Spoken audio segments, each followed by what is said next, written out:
को शुरू हुआ ये युद्ध का सिलसिला थमने का नाम नहीं ले रहा है। इस बार इजराइल ने ईरान की राजधानी तेहरान को निशाना बनाया है। रिपोर्ट्स के मुताबिक इजराइल की डिफेंस फोर्स ने तेहरान में ताबड़तोड़ कई हमले किए हैं और इस हमले में ईरान में बैलिस्टिक मिसाइल लॉन्चर को टारगेट करने का दावा किया गया है। वहीं इजराइल की सेना ने कहा कि उन्होंने IRGC हेडक्वार्टर और खुद एयर फोर्स के ठिकानों को निशाना बनाया है।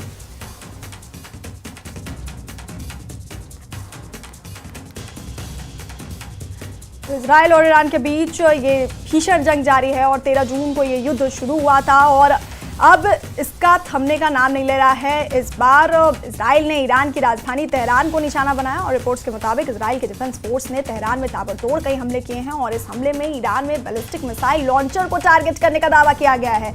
वहीं इजराइल की सेना ने कहा है कि उन्होंने IRGC हेडक्वार्टर और खुद फोर्स के ठिकानों को निशाना बनाया है। तस्वीरें देख रहे हैं आप।